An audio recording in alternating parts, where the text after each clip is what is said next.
Evento Infraestructura, Mercado de Capitales y Riesgo Fiscal, con la presentación del director de Crédito Público, César Arias, quien nos introducirá las metodologías de valoración de obligaciones contingentes para proyectos de infraestructura, el caso colombiano. Director, el Bueno, escenario. muchas gracias. Es de verdad un privilegio haber tenido la fortuna de poderle dar el cierre a este trabajo que no es solo mérito nuestro, sino de una cantidad de técnicos en Hacienda que hemos estado trabajando los últimos 2 años en actualizar las metodologías para valoración de riesgo contingente. Voy a tratar de ser lo más breve posible para poder intercambiar ideas. Las metodologías a partir de diciembre ya han sido promulgadas a nivel de resolución. Tenemos un periodo de 6 meses en el que todos los proyectos de infraestructura nacional pasarán de las antiguas metodologías a las nuevas. Y ustedes recibieron una tarjeta en la cual podrían bajar una publicación donde están contenidas las metodologías que realizamos. Próximamente ya también tendremos el ejemplar en físico, pero por ahora podemos accederlo así. Yo empiezo por decir que Colombia continúa siendo un referente internacional en el tema de infraestructura, sobre todo en el ámbito de los mercados emergentes y de América Latina. Este es el índice Infrascope que publica anualmente el Economist Intelligence Unit, y ustedes ven cómo en un ranking de cerca de 2 docenas de países, Colombia en América Latina se encuentra en segundo lugar en términos de regulación y de funcionamiento de la infraestructura. El año 2017 éramos primeros, Chile ahora es primero, pero tengo una sospecha de que en la próxima actualización, dadas las circunstancias, volveremos a ser primeros. Pero yo creo que hay que hacer un poquito de autocrítica y mostrar qué venimos haciendo bien y cuáles son los retos que tenemos. Claramente, ustedes ven esa línea verde, el tema legal. Somos, digamos, el mejor evaluado y creo que en esto sirvió mucho el denominado artículo 20 de la Ley de Infraestructura. Ese artículo 20 era tal vez la última pieza que nos faltaba en nuestro andamiaje legal. ¿Cómo disolvemos consorcios cuando hay problemas? Por distintas razones. Y ese artículo 20, que nos costó mucho tiempo escribir, prácticamente 2 años, hoy en día es una realidad pasada por el Congreso y ratificada por la Corte Constitucional. El artículo 20 es el Chapter 11 de infraestructura en Colombia y básicamente deja claro qué se reconoce cuando un consorcio tiene que disolverse y a quién se le reconoce. Se reconoce claramente los beneficios entregados al Estado colombiano y al corrupto, por ejemplo, no se le reconoce, pero a todos aquellos terceros de buena fe sí reciben retribución inmediata y no es sorprendente que una vez esto fue ratificado por la Corte Constitucional en febrero, en marzo se realizaron los primeros desembolsos, a partir de allí hayamos tenido 4 o 5 cierres financieros adicionales.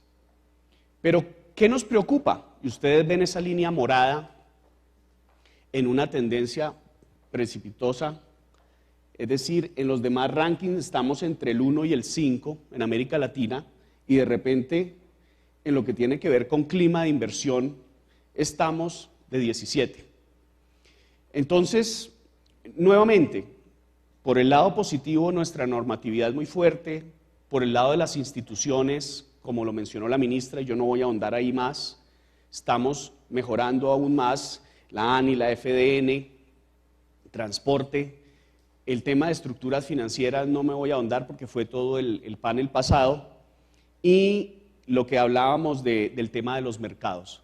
Esta tendencia que estamos viendo en Colombia de desarrollar un mercado secundario de infraestructura es algo realmente nuevo para este país. Pero ¿cuáles son los retos? Los retos tenemos identificados 4 de acuerdo al Economist Intelligence Unit. El primero es la continuidad en las políticas, de gobierno a gobierno nacional y de gobierno a gobierno también en los sistemas estatales y en los sistemas municipales. Segundo, la estabilidad jurídica y tributaria. Claramente nos están pasando una cuenta de cobro, algunos por estos cambios relativamente frecuentes a nuestra estructura tributaria. Y temas como el clima empresarial, como la burocracia, como las licencias, también han venido empeorando, digamos, en esta medición. No hay rankings perfectos, pero yo creo que es una buena forma para poner lo que estamos haciendo bien y lo que todavía nos falta mejorar. Yo vuelvo a una de las conclusiones del panel anterior, y lo que los inversionistas nos están diciendo es: a mí lo que más me importa es la asignación de riesgos en los proyectos de infraestructura. Y acá está una de nuestras diapositivas favoritas, que es cómo ha evolucionado la distribución de riesgos entre los agentes públicos y los agentes privados a través de las 4 olas de generaciones de infraestructura que hemos tenido. Nosotros empezamos prácticamente con un esquema de obra pública, por allá en 1993, con una distribución 80-20.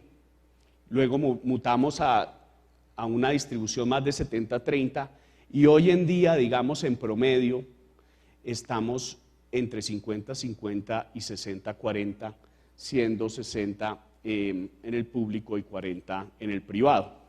Pero también es importante ver la primera columna, y es cómo ya se han ido decantando el tipo de riesgos que mantenemos en el sector público, los que transferimos totalmente y otros en los cuales, dependiendo los proyectos, vamos compartiendo en diferentes esquemas. Entonces es claro, por ejemplo, que en muchas de las carreteras de 4G, la instalación de peajes, por ejemplo, o la capacidad de subir tarifas desde un punto de vista regulatorio, pues ese es un riesgo que no controla el privado y que hemos decidido asumir en ese momento, al igual que la fuerza mayor no asegurable, ¿no? Pues estos eventos extremos.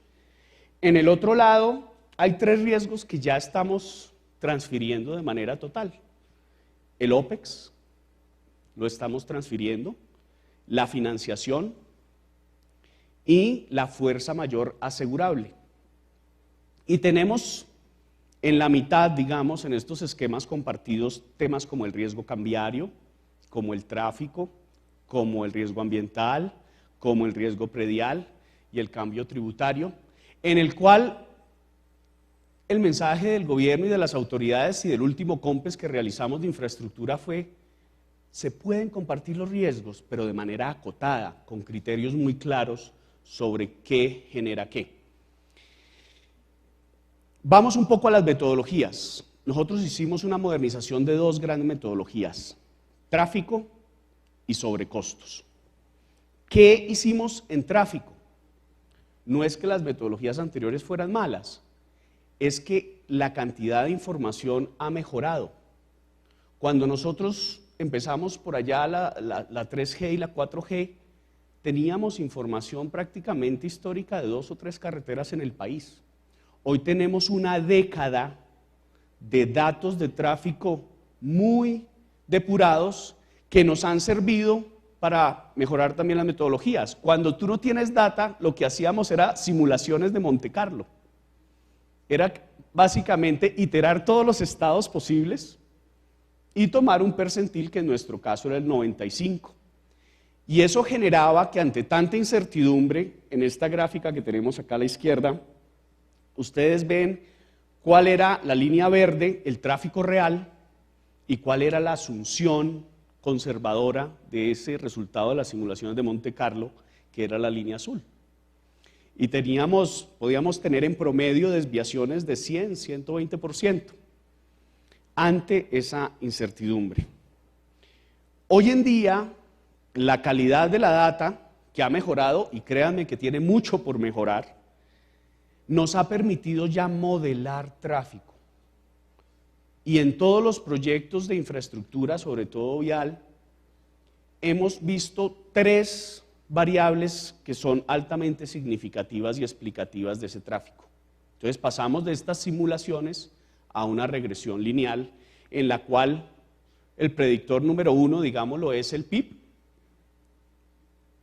nacional, pero ojalá, cuando esté disponible, el PIB regional. El segundo, que es el costo de la tarifa.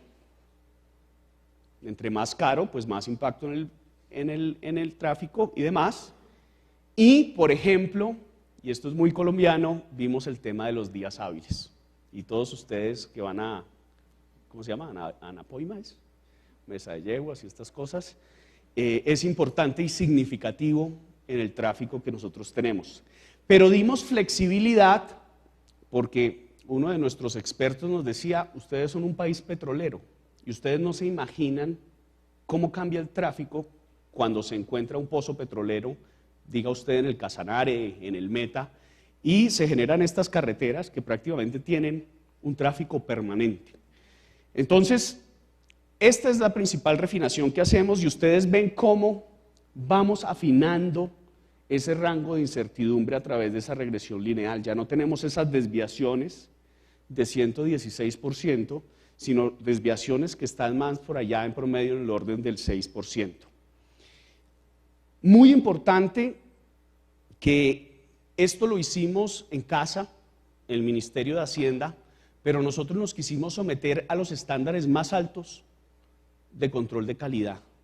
Y en una alianza con el Banco Mundial pudimos contratar a uno de los consultores expertos en el tema mundial, a quien aprovecho y saludo, doctor Juan de Dios. Muchas gracias por su trabajo y por su revisión crítica e independiente.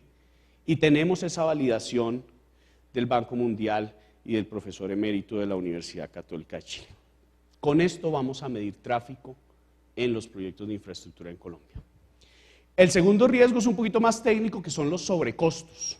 Y en sobrecostos nosotros tenemos una gran familia de sobrecostos, geológicos, prediales, redes, que anteriormente, y no me pregunten por qué, se medía con una distribución chi cuadrado, que es esta distribución que ustedes ven acá a mi lado derecho. Y el problema que teníamos ahí es, 1, la forma de la distribución, 2, la subjetividad en la determinación de decir cuáles eran los grados de libertad que uno tomaba como referentes, y claramente no había un gran sustento teórico o empírico de que esta fuera la mejor distribución para medir sobrecostos. Hicimos la revisión de la literatura y cambiamos a una función estadística PERT, la cual tiene varias ventajas. 1, que usted solamente necesita determinar 3 supuestos: el valor mínimo, el valor más probable y el valor máximo que el riesgo puede tener como comportamiento. Adicionalmente, esta sí tiene sustento teórico, y acá puse el documento seminal de los profesores Garvey, Buchan, Covert, donde muestra cómo esto es ampliamente utilizado en el mundo para medir el riesgo en temas de sobrecosto. Esta actualización también contó con un peer review, con un control de calidad. En este caso nos lo patrocina el Tesoro de los Estados Unidos, y aprovecho acá para reconocer el apoyo del Tesoro americano, de Robert, que fue muy instrumental en esto, y contratamos al Infrastructure Institute de Stanford, de la Universidad de Stanford en California, el doctor Michael Bennon, que hoy no nos pudo acompañar, pero que aprovecho para resaltar. Bueno, todo esto que es un poco técnico, ¿cómo se ha manifestado? Cuando empezamos a correr las funciones y los aportes que deben hacer los proyectos de infraestructura al fondo de contingencia por valoración de riesgos, hemos encontrado una optimización del 19% en promedio. Están todos los proyectos de sobrecostos y una muestra representativa de los proyectos de tráfico. Esto es muy importante porque antes de la actualización teníamos aportes totales en un año al fondo de contingencias por la canasta de 40 o 50 proyectos de infraestructura del orden de 14 billones, y con la optimización que hemos realizado metodológica tenemos 12 billones, lo cual nos genera una eficiencia, digamos, de 2 billones de pesos hoy en día. Y acá lo que queremos hacer es un equilibrio muy fino entre provisionar lo suficiente en caso de que los riesgos se materialicen en el fondo de contingencia, pero tratar de minimizar la oportunidad de tener recursos ociosos que tienen un alto costo de oportunidad y que pueden ser invertidos, ya sea en otros proyectos de infraestructura o en otras necesidades. Aquí tenemos simulados algunos cambios, por ejemplo, las barras azules en el tema de comercial era antes, y los nuevos planes de aportes de los proyectos más grandes del país. Y lo mismo con el tema de sobrecostos. Y esto es muy interesante porque hoy en día este es nuestro escudo contra riesgos. Como ustedes saben, hoy en día el fondo de contingencias de las entidades estatales cuenta con 3 billones de pesos como saldo. Y ha sido provisionado con ese tipo de riesgos. Predial continúa siendo el 56% de la provisión, comercial el 15%, geológico 7% y otros. Y los desembolsos que hemos tenido por materializaciones reales de esos riesgos han sido por el orden del 1.3 billones de pesos en los últimos años. Es decir, Colombia siempre ha sido muy conservador y teníamos una relación 1:3 riesgo materializado contra pasivo contingente. Esa relación seguramente va a bajar un poco con esta optimización de las metodologías. Con esto ya cierro. Vamos a monitorear muy de cerca el efecto que estas metodologías tienen en la valoración de riesgos. Vienen unos desafíos muy grandes. Yo creo que no hay que ser complacientes. Cuando ustedes miran la relación 1:3 dicen, pero wow, el Ministerio de Hacienda tiene una cantidad de recursos. Pero es que vamos a enfrentar muy pronto un pico de construcción y de operación de las 4G. Es decir, en cuestión de 2 o 3 años, todas estas carreteras van a enfrentar riesgos de peajes, van a enfrentar riesgos de geológicos de distinto tipo que tenemos que ver. Esa será la prueba ácida del sistema de provisión que nosotros tenemos. Hacia adelante en temas de riesgo, ¿qué queremos hacer? Reportamos con gusto que expedimos el COMPEX de transporte férreo de pasajeros por allá en junio del año pasado, y ese COMPEX, digamos que ha logrado ser efectivo porque permitió la estructuración de los 2 proyectos de infraestructura más grandes del país hoy, que son la línea 1 del Metro de Bogotá y la línea de Regiotram de Occidente, también acá entre Bogotá y el departamento de Cundinamarca. Está a punto de ser sometido a Consejo de Ministros el COMPES de aeropuertos, que es un COMPES muy interesante y que se enmarca en ese gran empuje que la ministra transmitió esta mañana, y uno que sí todavía está en una etapa muy incipiente, que es el COMPES de transporte férreo de carga. Lo segundo en lo que vamos a estar trabajando es en un decreto que regule ese artículo que está en la Ley de Crecimiento del año pasado, donde el Estado quiere crear como un SPV, un vehículo en el cual, en la medida en que nosotros podamos capturar valor, recolectar excedentes de concesiones superavitarias, este fondo pueda alimentarse de esos recursos y apalancar a través de titularizaciones otras obras de infraestructura en distintos sectores. Y finalmente, también estamos trabajando en la reforma al decreto de planeación nacional, particularmente en el tema de iniciativas privadas. La experiencia en iniciativas privadas en Colombia ha sido mixta. Ha habido proyectos muy buenos y ha habido proyectos que nos han dejado lecciones. Nosotros creemos que hay por lo menos 3 áreas de reforma. La primera es que de verdad las iniciativas privadas no sea cualquier proyecto, sino proyectos que realmente nos permitan priorizar y estén enmarcados en el Plan Nacional de Infraestructura.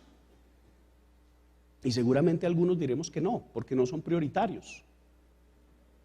Segundo, la generación de mayor competencia en el tema de las iniciativas privadas. Tanto los tiempos que tienen estas iniciativas para que otros competidores presenten sus pliegos, como esa provisión legal que dice que si el incumbente iguala la oferta del nuevo participante, entonces el incumbente gana.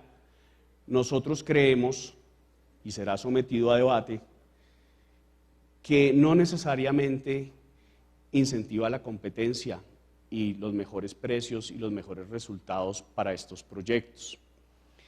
Y finalmente, pues enmarca en todo la alineación de incentivos, es cómo resolver esos problemas de selección adversa de riesgo moral que hay en algunas iniciativas privadas. Entonces, para nosotros las iniciativas privadas son muy valiosas, creemos que hay una oportunidad de mejora, continuaremos mirando la experiencia internacional y lo que hemos aprendido ya en Colombia, y de esa manera, esas es un poco las líneas de acción que trabajaremos en los próximos meses en el tema de riesgo fiscal. Así que muchas gracias por su atención y podemos recibir un par de preguntas y pasar al siguiente panel.